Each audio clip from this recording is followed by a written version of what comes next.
Hi everybody, my name's Christina. No, I can't do it. Oh my god. I can't do it while you're watching me. It's weird. There's gonna be people on YouTube watching you. I don't want them to look at me. Hey y'all, my name's Christina. I am a knitter, quilter, maker from Florida.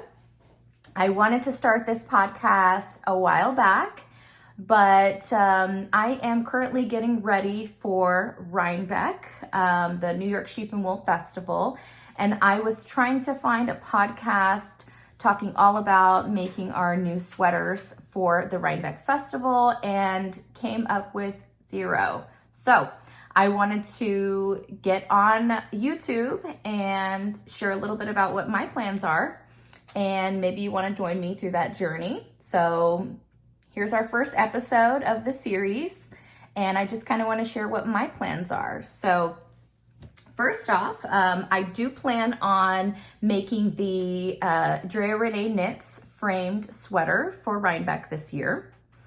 I did a lot of shopping, as we all do, and I actually made an appointment with Farmer's Daughter Fibers to do a virtual shopping session, which was actually really awesome.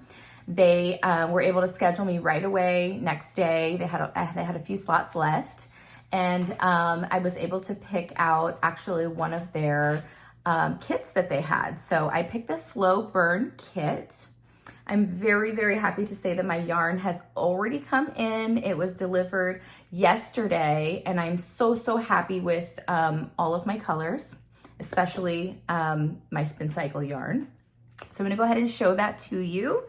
The slow burn is kind of sort of like a red mixed with a little bit of blue. I mean, it's really gorgeous. So here's two of my skeins. I mean, they came out really, really beautiful. And then the other two, awesome. Reds and purples are my favorite go-to color for knitting. So let me try to show them to you together. Hope you can see them. Oh my gosh, they're to die for. They're gorgeous. I have honestly never used Dream State before, so I'm kind of excited to see how this knits up. I'm more of a sport weight girl, to be perfectly honest with you. Worsted is not my jam. I just finished making a worsted weight sweater for my daughter, which was pretty awesome. I didn't have the most amazing time making it because I feel like it was a little bit of a lengthy process, and of course I always forget the name of that. So let me just pull up on my Ravelry really quick. I got my notes in front of me. It's the Fortuna's Wheel pullover. So it was a challenge to make that sweater, but in another episode, I'm going to share a little bit more details about that sweater. So my other colors for the framed Rhinebeck sweater, and I think you might be able to hear my dog in the background, Luna Bear. So this is the cross current. So this is the color that I chose to be at the top of the frame sweater and at the hem. Really gorgeous color. I'm very happy with this choice. And again, this was a kit that was created, but I got to, like I said, do a virtual visit to confirm that I really love these colors together. The other color is Love Me Like You Used To. And they say it's a gray kind of color, like a very light gray. It does read a little beige in person. I'm not a beige girl, but I think it's gonna look really nice all together. So those are my colors. As you can see, I have not cast it on all together because I just got my yarn yesterday. So I'm really excited to do that, cast it on this weekend. While I was waiting, I went ahead and I did cast on another project because I was, like I said, just finished my daughter's project. This is something that came in the mail. My redesigned. I love this. West Knits was selling these in the springtime, and I went ahead and grabbed one. And it actually came in a couple months ago, but I didn't have a new project to put in it. So what I cast on is the Traveler. I have had the yarn for months and months and months, and I had never cast it on. So the yarn that I'm using is a La Bien-Aimée Sport. It is in the Winterfell colorway, and I had purchased these off of a Ravelry user. I'd gotten 6 skeins altogether for a really good deal. So I've been kind of just waiting for the perfect project to utilize those. So yeah, so I did cast on. Oh my gosh, I love how it's looking. You see like the little speckles of the lighter blue against the darker. It looks really, really super, super nice. So I am gonna go ahead and set this aside so I can work on my Rhinebeck sweater. So, oh, I'm leaving my pattern. Put the pattern away. All right. So some things that I'm not worried about, but some things that make me a little bit nervous about the frame sweater is, of course, sizing. I am not a small girl, so I always have to make sure that I'm making the right size.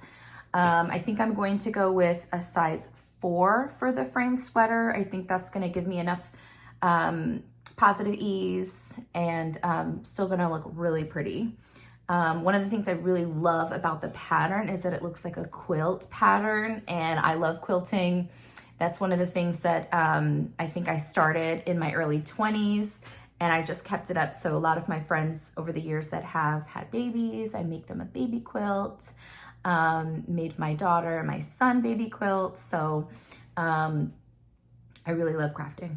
So it's one of those things you just go down a rabbit hole and you never stop. So the other thing I wanted to mention, just because we're friends now, is the fact that this was a bit of an expensive sweater for me, to be honest with you. Worsted weight, a lot of skeins to purchase. So there's definitely a lot of other options for a more affordable Rhinebeck sweater. So certainly I'm all for substitutions and things like that. I just really thought that the Spin Cycle and the Farmer's Daughter Fiber yarns looks really gorgeous. So for me, that's what I kind of wanted to start out with. But certainly there's so many more options available to everybody. My friend is actually, she got the Pishkin, I think it's called, at Farmer's Daughter Fibers, and then she's spinning her colors for the Rhinebeck sweater. So I'm excited to see what her final product yarn looks like, and for her to get started casting on too. So I think she's probably gonna be getting close to that as well this weekend. So very excited to cast on with friends. So I think our friend Lisa is also gonna go ahead and start the project as well. So Rhinebeck.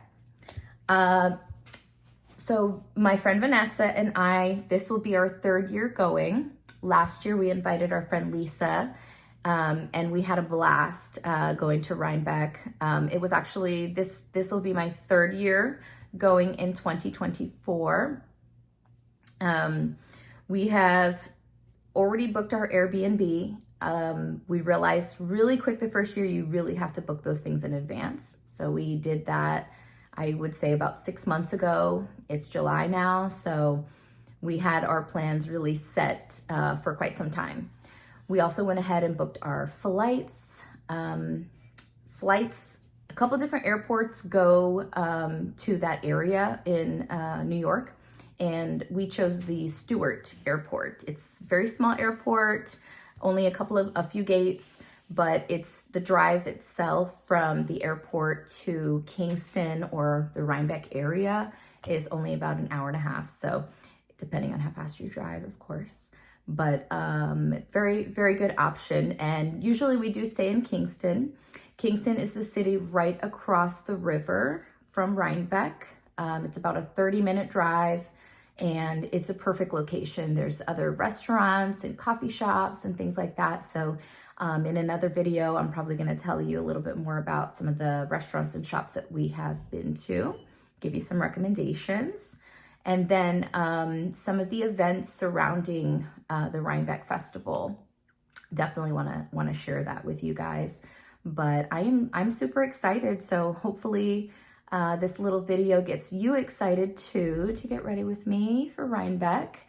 And let me know in the comments below if you have any questions that I might be able to answer. And remember, I'm from Florida, so certainly I am not an expert about New York. So, but I'd love to see what you guys are planning to knit. If you're planning to knit the frame sweater, let's do it together. I'm really excited to be a part of the community. And if you like this video, please share, like, subscribe, all those things. Thank you.